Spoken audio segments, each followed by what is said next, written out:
Okay. My name is Jacob Simcha Hines. It's 2/2026, 11:30 at night. Um, let's react God to this incredible man so far. Well, I don't want to praise him too much yet, but he's saying the right things.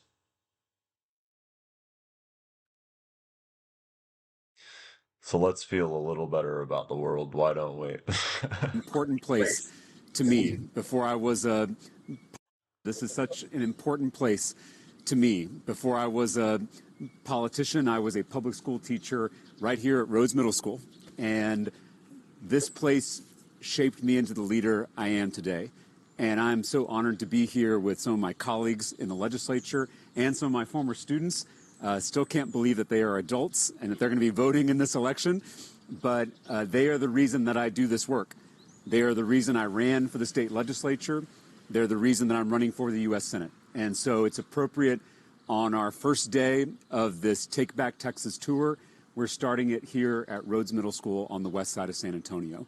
You know, I promised my students when I left the classroom that I would continue to fight for them, even if I wasn't their teacher. And I led an education nonprofit for several years. And when I already reacted. I already watched this, so I kind of ruined it for myself. But I messed up the recording.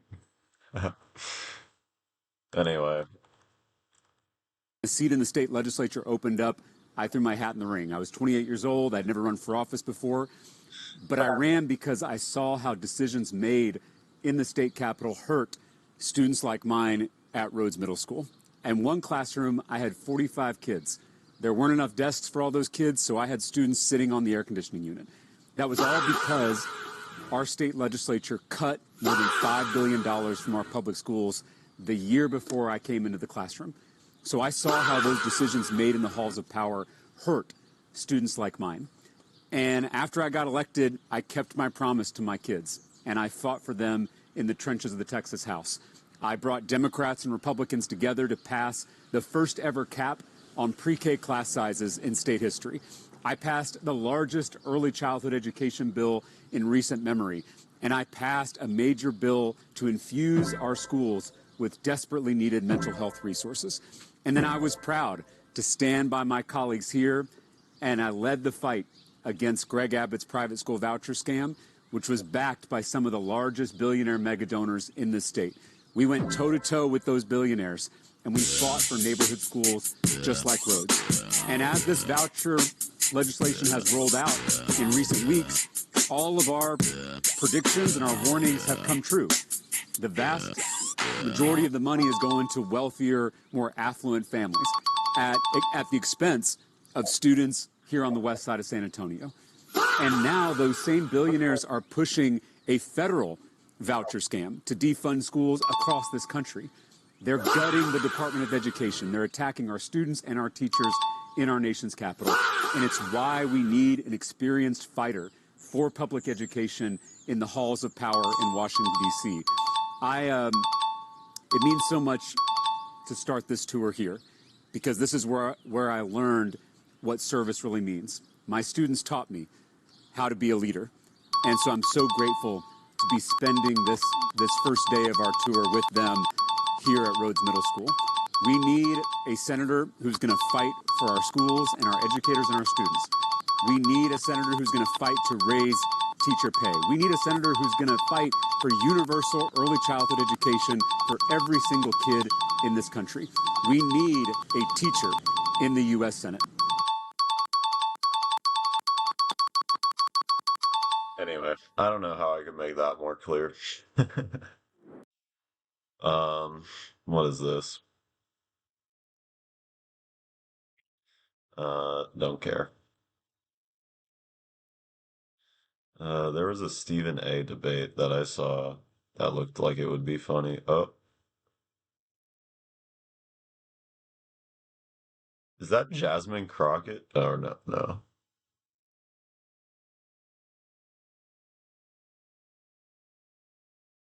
Oh, fuck.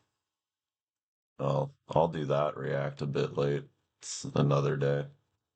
It's too long for me now. Um,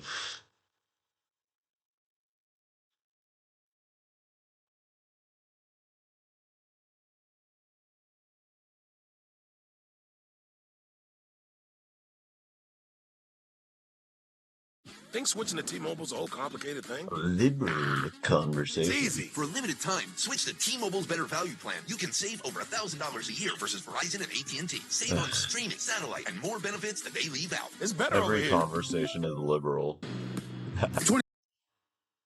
Every conversation, well, not really. That's wrong. I'm wrong with that. But I bet a liberal conversation is what you call a debate. A real conversation is what you call Marxism. 27 minutes past hour number one back here on Straight Shooter with yours truly, Stephen A. Coming at you as I love to do every Wednesday evening from 6 to 8 p.m. Eastern Standard Time over the airwaves of Sirius XM, POTUS Radio, Channel 124. It's my honor and privilege to have my next guest. I've been waiting to talk to him. He's just 21 years of age, 21-year-old liberal political commentator with more than It's 21 8.2 million years, and he should have combined kept followers on studying social before media and getting over. into this shit, in my opinion. But whatever, he's doing something, I guess.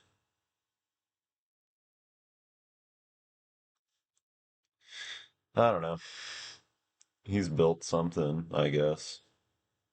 If it's any good, that's subjective, I suppose. Let's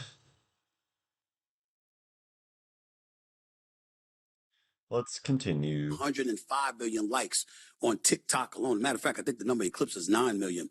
His daily political and social live streams on YouTube and TikTok have made him the Gen Z face of politics.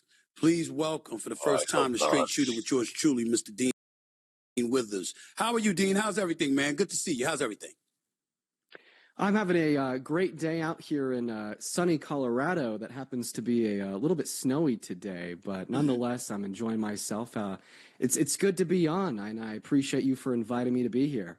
Man, please, the pleasure is all mine. I'm looking forward to learning something from you tonight, my man. You know,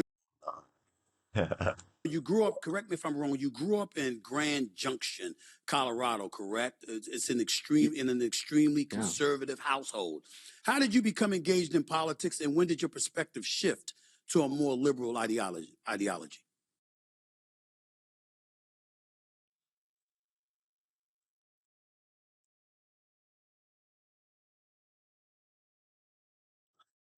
Boomers, dude. They don't gotta burn the books, they just remove them. I don't know how the rest of that lyric goes. All right. That's a good question because, as you pointed out, I absolutely did grow up not just in a conservative household, but a conservative environment, you know, going to church 2 times a week and everybody around me kind of having the same thoughts as my parents. So, And you still do. I mean, the branch off to liberalism for me really started. I don't know his background, but if he came from a more reactionary side of the American spectrum, then good on him. First on J6 when I watched, the president, who's still the president today, Donald Trump, cause his followers to go raid our Capitol, literally smear their feces on the walls inside, which kind of in my mind sparked this thought of sparking division across the country. And at that point, maybe I still agreed with some of his policies, or at least thought I did. But inevitably, because of how divisive that presidency was, it really drove me away. And, since J6, of course, that's 2021 until now in 2026, I've spent my time reading, researching, and really have taken an initiative. I'm just wondering how you didn't find the campaign leading up to 2016 divisive.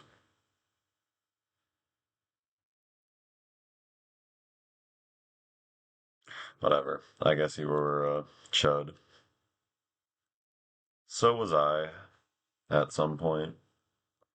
To learn more about not just the world we live in, but the government in which controls the policy that influences my life and the lives of those that I care. And to put in a nutshell, I think I'm on the left because reality has a left-leaning bias. It's not a left-leaning bias. It's just the truth.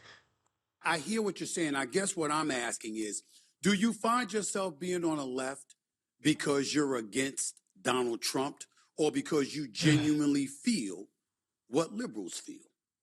Policy-wise. It's a mix of both. I'm on the left because I agree with how liberals feel, and I mean a lot of the points that we see being thrown around about the necessary nature of things like universal health care, about caring for everybody. Yeah. Okay. I like Dean now. I just don't listen to him enough. But yeah, he's on the right track. Just don't get lost in the sauce. 'Cause I hope you're totally independent, you know? 'Cause you do not have a solid worldview yet, man. And money can change you. About how social programs, influence a drive to push our country forward compared to holding us back because poor people are lazy. On top of, the social issues that I care about, such as, the acceptance of everybody regardless of your You sexual. have a solid worldview, and you're just hiding your strength. I don't know, or he's hiding his power levels. But yeah, he's saying the leftist shit just in a liberal way. Orientation, race, or gender. But right now, I do spend a lot of my time talking about, the tyranny that we see downstream from the Trump administration. And honestly, today I feel like what it means to be on the left does include, these policy initiatives that we've been hearing people like Bernie Sanders talk about for years now. But it also includes, this very deep-rooted resentment for, the abuse of power that we are now all watching every day, either on our phone screens, on the TV, or maybe as you are, maybe some of your producers out there in DC. Do you? Well, he has built an audience to talk to elitists like Stephen A, at least. So he is doing the praxis. Blame Trump when you're talking about the abuse of power. I shouldn't say do you blame Trump because I know you do. But I'm talking about, is it just him? Is it primarily him? Or do you have more of a concern about those who, dare we say, are lacking a spine when it comes to confronting him about some of the things that he does? See, for me, I think more about that than him, because I believe that anybody in a position of power, unfortunately, throughout history, has shown that if they can wield it with impunity, they will do so. It's usually the checks and balances that we have in place as the United States of America, where you're checking cats and you're saying, you can't do that. We're not letting you get away. Yeah, but they have been getting away with it for at least since the 80s. So, where were the checks and balances then?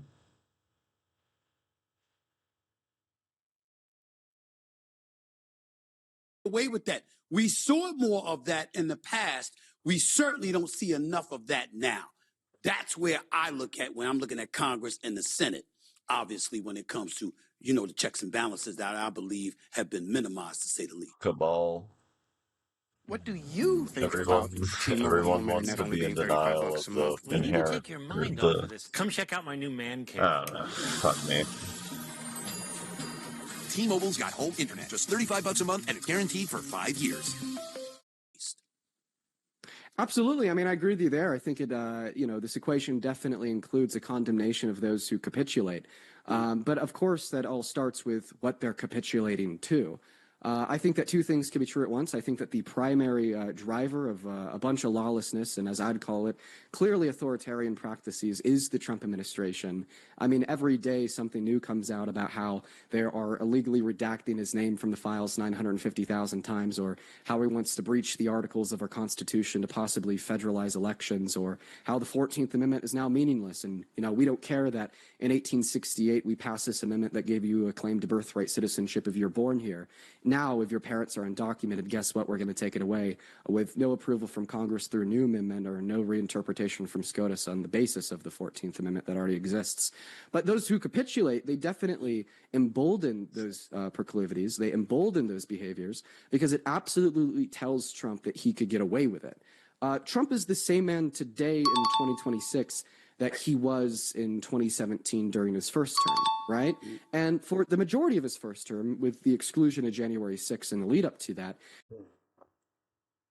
Okay, whatever. you know, we Keep didn't going, see Dean. the same figure that we do now. We saw somebody who was newer to politics, didn't know how to select the right cabinet to find the right people that are willing to place him above the Constitution, so on and so forth. Whatever. So I feel as if that capitulation from his cabinet and the capitulation from many people in Congress have definitely emboldened those behaviors that existed 10 years ago that we just didn't see to the same extent because of the lack of capitulation. What about, as a liberal commentator, what about those on the right that make the argument that you kind of brought it on yourself, not you, the Democratic Party, when they talked about how you weaponized, you know, the justice system in pursuing cases against him. You were excessive in doing so. And as a result, him being back in office and engaging in what I personally called a vengeance tour, you know, against a myriad of people, all of whom you know, the John Boltons of the world, the Letitia James of the world, Jack Smiths of the world, and others, of course. What about the role that liberals are accused of playing in it? Because when they had power, they certainly did everything they could to try and undermine him, if not flat out throw him in jail for the rest of his life. What do you say to that? Well, I mean, if wanting to hold a criminal accountable for their crimes is now something that the right is outcasting, labeling as bad, and using as justification for more crime, I would seriously doubt the speculative basis that those on the right have been screaming and shouting about law and order. Listen, the claim that we see from millions of Americans that the Biden-Harris administration somehow weaponized or abused the DOJ against Trump is baseless. It is just a form or a piece, a figment of this big lie propaganda that we've seen distributed by the Trump administration in an attempt to get larger populist support for their lawlessness. And a really good example of just how baseless it truly is what we've seen coming from the DOJ in the last year and a month with the Epstein files. I mean, there's a couple things from the Epstein files that we know makes Trump look bad. Okay, we know if it Worse than bad. Makes Trump look.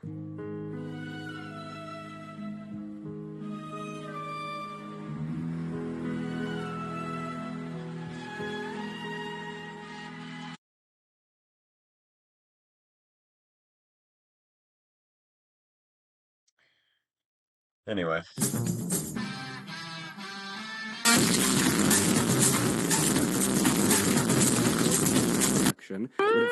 would have inevitably led to less people voting for Trump.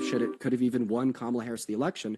But because the DOJ upheld such great respect for the independence of the DOJ from the Biden-Harris administration, because that's what the Biden-Harris administration upheld, they didn't dip their hand into those files and just release the ones that incriminated Trump because they respect because they respect the checks and balances, because they respect that separation. And anybody who would claim otherwise, I believe, is just disseminating the propaganda that has allowed for this lawlessness to occur. What do you say about your party in terms of them losing the election? Why do you believe Kamala Harris and the Democrats lost in 2024?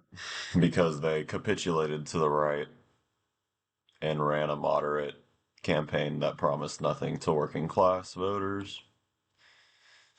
I'd say the largest reason why Kamala Harris lost the 2024 election had a lot to do with people's, feelings directed towards the economy that didn't perform too well under the Biden-Harris administration, which of course would be, in my mind, predominantly caused by the pandemic. And a lot of people have this takeaway saying, well, the economy was really bad under Biden. It seems like the liberals are failing my bank account. They're making me stretch my money. So now I'm going to vote for this other guy that says if I do vote for him, he's going to usher in this golden era economy. It's going to be great, and we're all going to win, which of course has been proven to not be true in the last year and a month. And then a couple other things that I'd say helped Trump win the 2024 election, my apologies, has to do with how late Biden stepped down and how Biden left Kamala Harris only with a little bit over 120 days to throw together a presidential campaign to run against a man who's already spent the last 10 years of his life campaigning for that same office. And it's a combination of multiple factors. That's some big cope.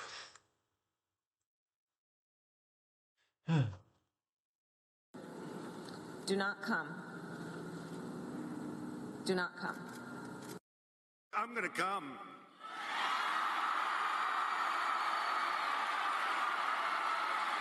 In case y'all wanted a quick little guide on how American politics works. Do not come. Ooh. Do not come. Ooh. I'm gonna come. Okay.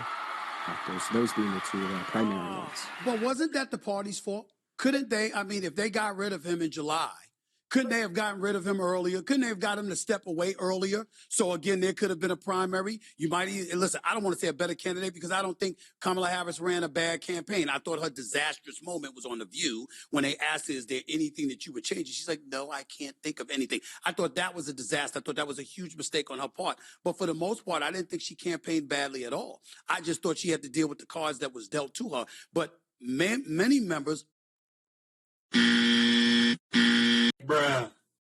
of the party could have facilitated her getting in earlier. Are you of that belief, or am I stepping out of pocket by saying that? Well, I'm not necessarily fully opposed to that belief because I think we all remember Biden saying that he was going to be a one-term transitionary president, which of course that narrative changed. He started running for a second term, then dropped out. So I'm not opposed to that belief at all. I mean, I definitely do think that the Democratic Party has a lot to learn from the 2024 election, and I think that we are learning a lot from it. I mean, just look at the new figures that are popping up all across this country with the progressive likes of Zohran Mamdani in New York. Why do you say that name so weirdly, though?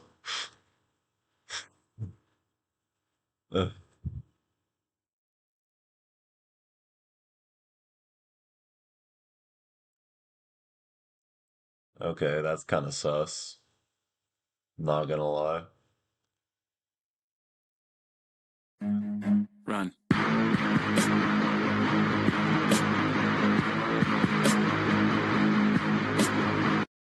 York City to, people down in Texas like James Talarico finally saying the truth.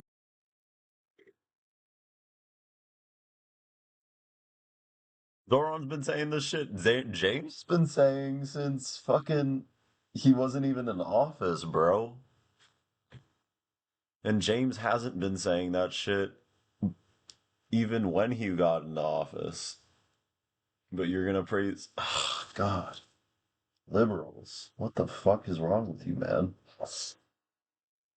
They're both saying the same shit. It's just one saying it with a white Christian lens, and the other saying it with a democratic socialist kind of messaging lens. And if you can't recognize that, you're illiterate. And talking about the fact that billionaires are really destructive to the working class, and it's not undocumented immigrants or trans people, which is also, a little bit more progressive than the Democratic Party has been historically. I'm not opposed to those beliefs in the slightest. Dean Withers right here with Stephen A. Straight shooter with Stephen A. Right now, I'm thinking about you because getting back to you personally, you rose to fame through your debates on Jubilee, if I remember correctly, a YouTube channel that hosts political and social debates with conservative figures like Charlie Kirk and Ben Shapiro, and for videos like, Liberal Teen or versus 20 Trump supporters. What motivated you to create political content in the first place? Think switching to T-Mobile's a whole complicated thing? Nah. It's easy. For a limited time, switch to T-Mobile's better value plan. You can save over $1,000 a year versus Verizon and AT&T. Save on streaming, satellite, and more benefits that they leave out. It's better over here. Well, I would say it's just the simple fact that when I've interacted with friends in my own life, when I've talked to my family members, when I've went to school, when I've sat in the classroom, there is a general lack of critical reasoning that is true of the vast majority of American constituents surrounding politics and why we vote for who we do. And I've seen the GOP primarily Trump, take advantage of this fact and construct harmful misinformation through the use of propaganda campaigns to convince people to believe in lies, hinging on the abuse of the lack of critical reasoning within the American constituent base. So the point of my platform and what I do is just to incentivize people to critically think more.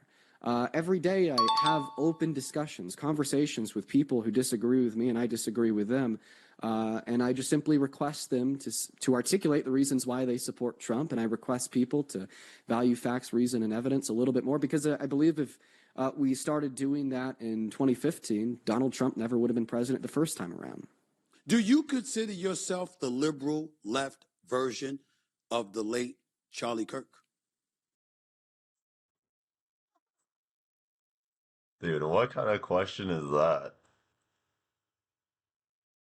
Hold on. We are Charlie!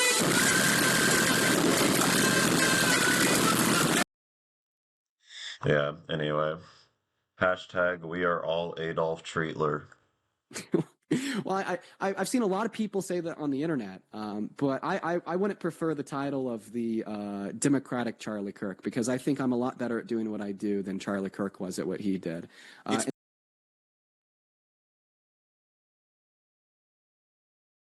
You're not. Well,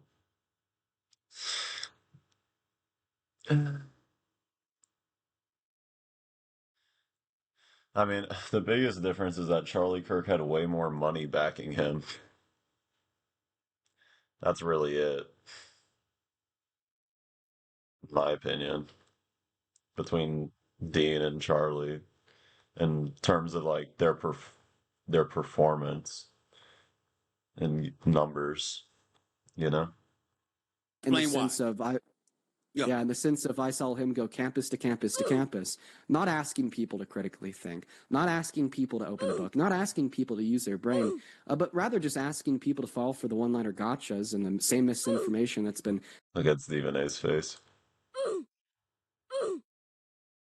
tired and tried for years and years and years by the Trump administration. I mean, you know, I've honestly really spent a lot of time reflecting on this. You look at Charlie Kirk's Twitter, I would ask you to find me 3 times he ever disagreed with a single action taken by Donald Trump since 2015. You can't. I mean, I think it was just a larger part of a money-making scheme in an attempt to convince more young Americans to grow up to be like your 48-year-old uncle who will be with Trump until the day he dies, and starting with them young while they're still on the college campus. And that's not what I'm about. That's not what I do. I want people to be smarter. I don't want people to be sheep.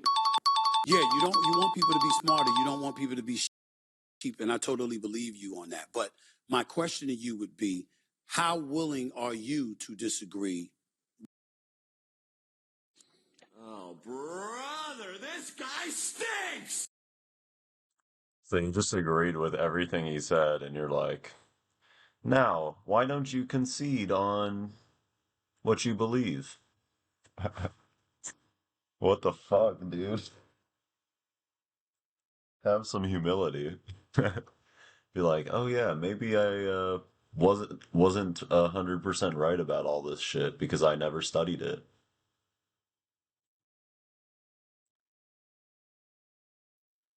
With a Democrat in Trump's position?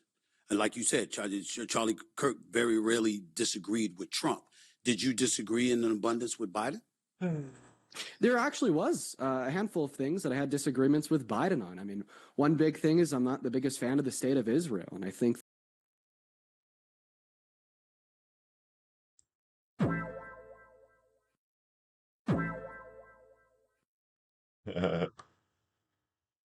Stephen A is about to be like, but I got some drone.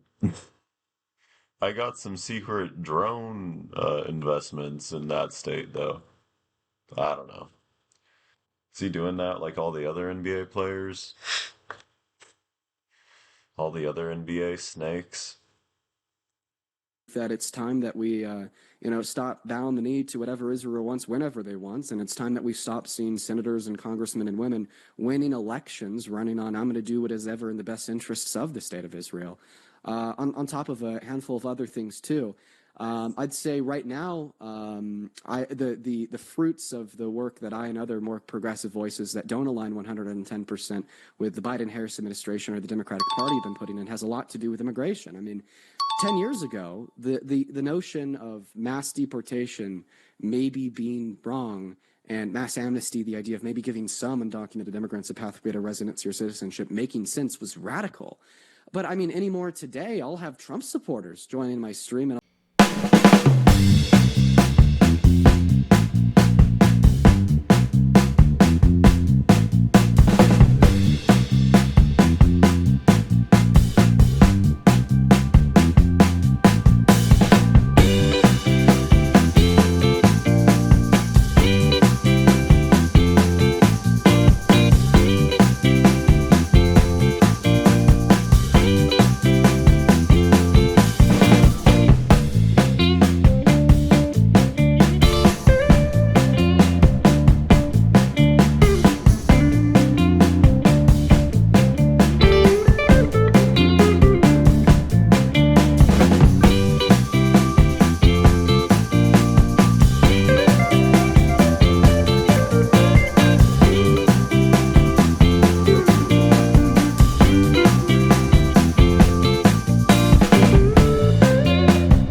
think about T-Mobile home internet only being $35 a month? We need to take your mind off of this. Come check out my new man cave.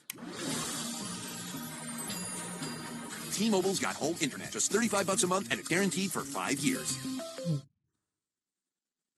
I'd give the Biden-Harris administration a good C- on immigration. I think that they're a lot better than a lot of people, specifically on the right, think. The talking points that I hear every day is, they opened the border, or they just left the border open. They didn't really do anything about it. Because they intentionally didn't do anything about it. Because that's what they're paid to do.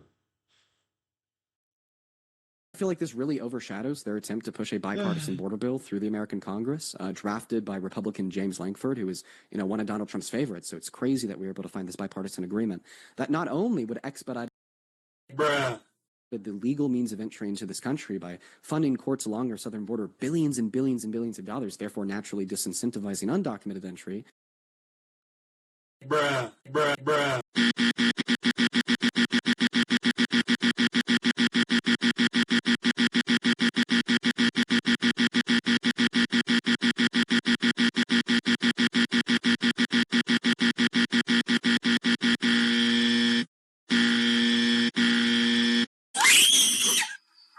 What the hell is that?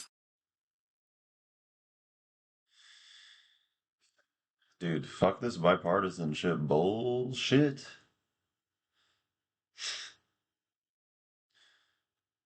The left is right on this position. It's right on every position. Stop conceding ground.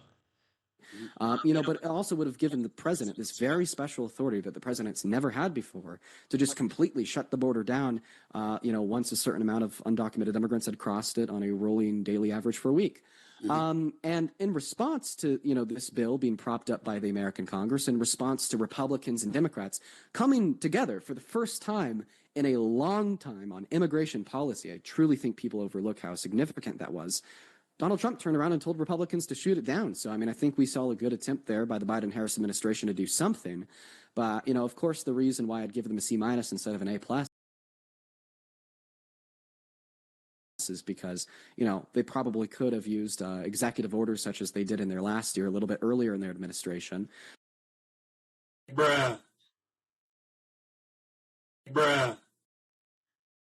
He's still not getting it.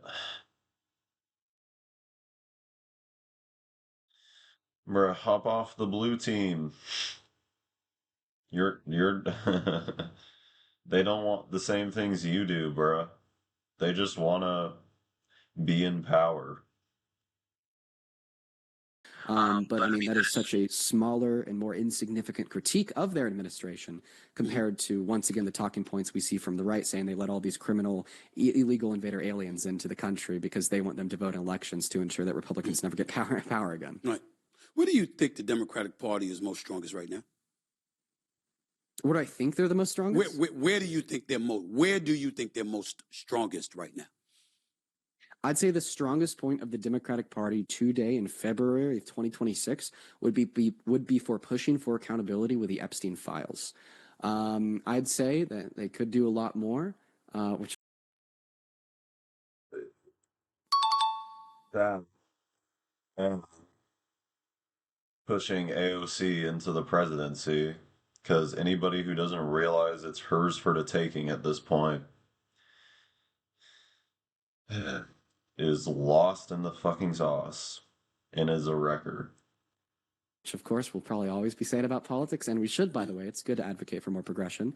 But I'd say what they're doing right now is strong, For the first time ever, I'm opening my phone and going on the Democrats' TikTok account, which they started, and I'm able to legitimately read how the president is refusing. He's still on TikTok, even though, it's basically just Israel talk. Larry Ellison talk, Barry Weiss talk at this point, slop talk, TikTok, drop top, cooking a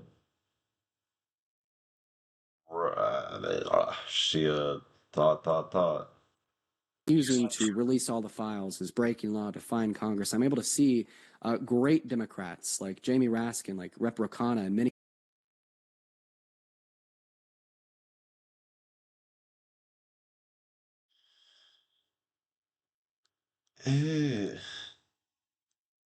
Brother, brother, brother, brother, brother, brother, bruh.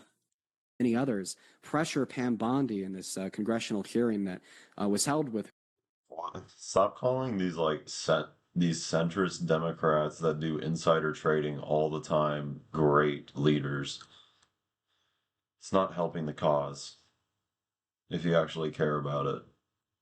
Or a handful of days ago, maybe a week ago, exposing her as the fraud she is, having her pivot to talking about the economy when they're just simply trying to get her to look at the Epstein survivors. That is definitely the strongest point of the Democratic Party today. You're 21 years of age. If you had to give Democratic leadership one piece of advice about reaching young men such as yourself, not that they got to reach you, but you know what I mean. If you had to give them one piece of advice. He's 4 years younger than me, so he was what, 12 when Trump was elected? Which means he was like 16 when Biden was in office. Uh, Maybe he's not old enough to remember Trump won, and so he hasn't gotten disappointed and disappointed and disappointed over and over again by the Dems yet. What would it be? Oh, that's a really good question. Reaching young men. Well, I would first honestly say this is the biggest piece of advice I'd give to current Democratic leaders to reach young men is to invest more in the deconstruction of the beliefs that a lot of young men in America already have that have them firmly on the right. I think that we've seen a major capitalization of social media, of the interests that are more typical of young men, like the gym, like cars, and many other things, for years now in a way that we just simply haven't seen from the left, that has really given the right an upper hand to kind of convince young men of whatever they want to almost indoctrinate them into these subliminal biases or foundational core beliefs that are antithetical to the values of the left. And the biggest piece of advice for the Democrats, once again, would just be to start working on deconstructing that. You know, we need to be talking more about, you know, how maybe men are also hurt by toxic masculinity. You're not just hurting women, you're hurting yourself because now you've isolated yourself from anybody who could ever possibly love you because you're an asshole to them. How you know, it's just a complete and total lie that the left wants to take all your money in taxation and then give it to you know, low-income Americans to waste away in squalor while they watch TV until midnight, and how social safety nets actually are beneficial, not just to low-income Americans, but to everybody, so on and so forth. Last question to you, and thank you for your time, by the way. I really enjoyed the conversation. I really appreciate it. Let me ask you this question. Last question. Is there one candidate, one, within the Democratic Party that you can point to that you absolutely positively not just want, but firmly believes can beat any GOP candidate out there for the presidency of the United States? Think switching to T-Mobile's a whole complicated thing? Nah, it's easy. For a limited. Well, the Xiaohongshu,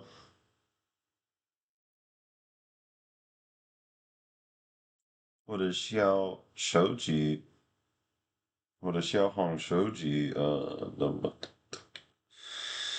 Whatever. I don't have enough water in me to think straight. Time. Switch to T-Mobile's better value plan. You can save over $1,000 a year versus Verizon and AT&T. Save on streaming, satellite, and more benefits that they leave out. It's better over here. My cortisol levels are. I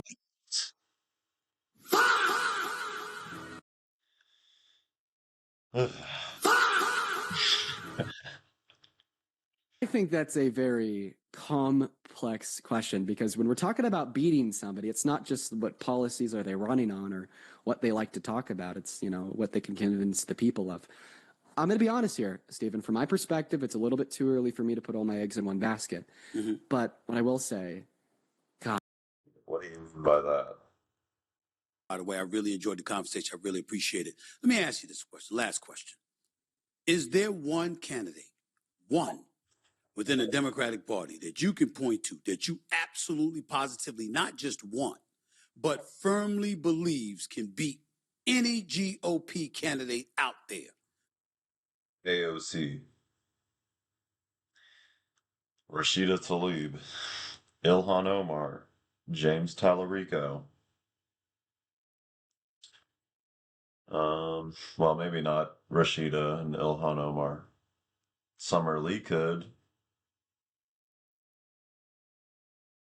But I just mean Ilhan Omar and Rashida Tlaib because, you know, if they run a fucking statewide election, then every single ad is going to be like 9/11/2 is going to come to your backyard.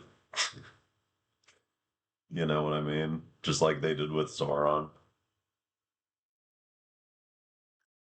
For the presidency of the United States?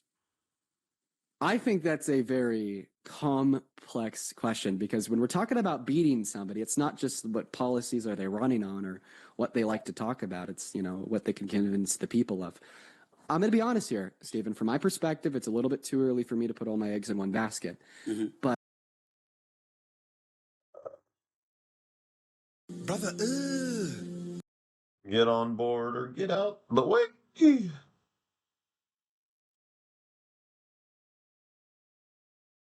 Hello?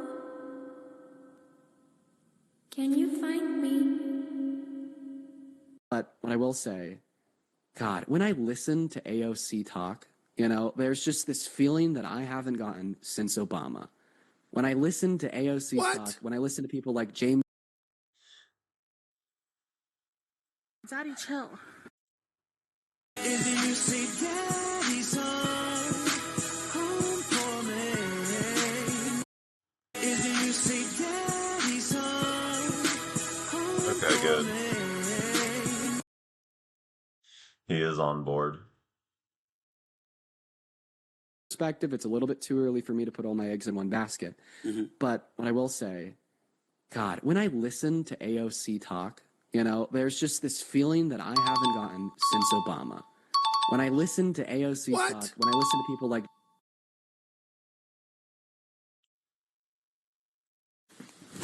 emotional damage. Emotional damage.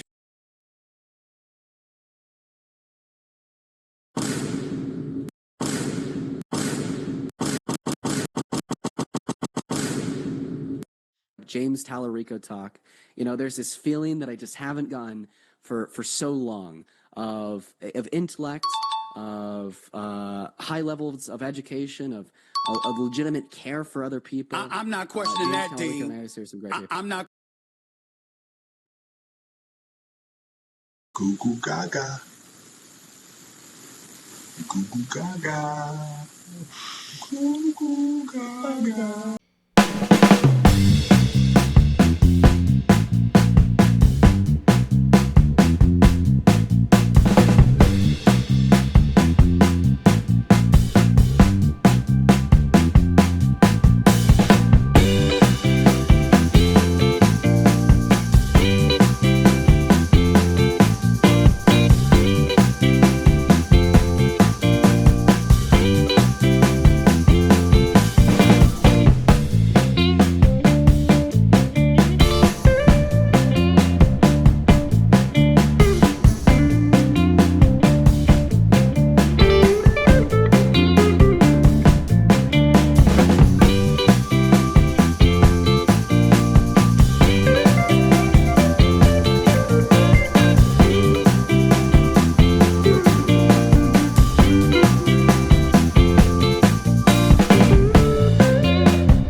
Daddy, chill.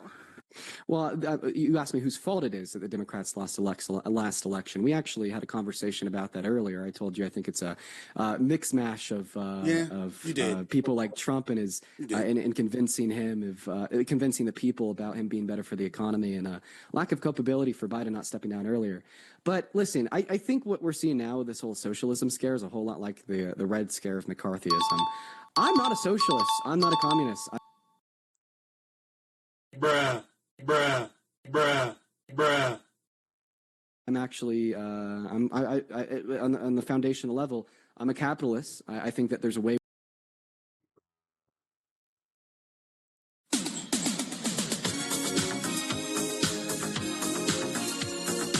Come on, buddy.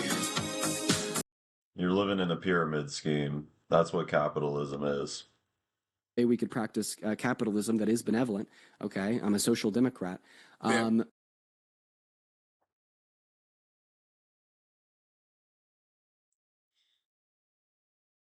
Okay. Whatever. But at the same time, there's Get off Reddit, Dean. Go watch Hassan or something. Go read a book. Go read Mao. Go read like any like Marxist literature. You could read Marxist. You could read Parenti. You don't even have to read the leaders of these movements and what their works look like. There's no socialist in any public office anywhere in America that's turning around and saying that they want to take your rights away from the ownership of the privatized means of production. I mean, look at Zohran Mamdani, somebody who proudly. Get ready to bring him up. They're so mad at that. Oh, bro, God, anti-communism is such a brain disease.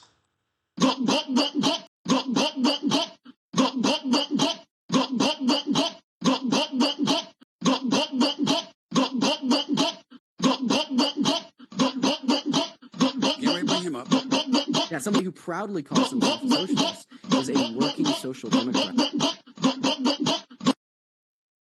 within the American political system. Okay. Is Whatever. a working the privatized anywhere. The way we could practice capitalism that is benevolent. Okay, I'm a social democrat. But at the same time, there's no socialist in any public office anywhere in America that's turning around and saying that they want to take your rights away from the ownership of the privatized means of production. I mean, look at Zohran Mamdani, somebody who proudly. I was getting ready to bring him up. Right? Yeah, somebody who proudly calls himself a socialist is a working social democrat within the American.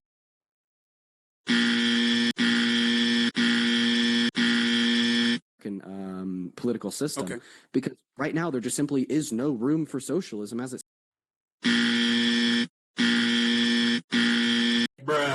stands. It's not something that people support in this. You don't know what socialism is, buddy. Not something that 99% of the Congress supports. And most Americans also don't know what socialism is, so they would support it if they did know what it was, because James Talarico is saying the socialist stuff out loud, just in a Christian way. AOC is saying the socialist stuff out loud in a social democrat way.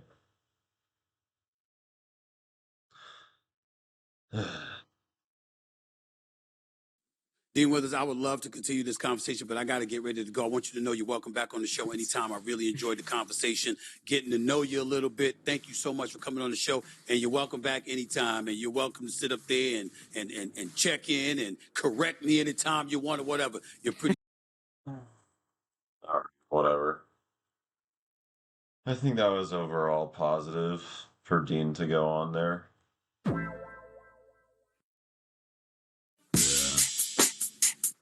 You're smart as a whip, my man. I appreciate it, man. Thank you so much. You have a good rest of your night. You do the same. Dean Withers, right here with Straight Shooter with Stephen A. Love the conversation, no doubt about it. Said a lot of interesting things, a lot of stuff to discuss, and we certainly will. After we talk to Governor West more. 866-967-6887. You're listening live, Straight Shooter with Stephen A. Back with more in a minute. All right. What do you think? Well, I still do not like Stephen A. That's for sure. Anyway, I hope that was fun and informative. Oh man, that was an hour. I'm reacting way too hard. Fuck. I'm reacting way too hard.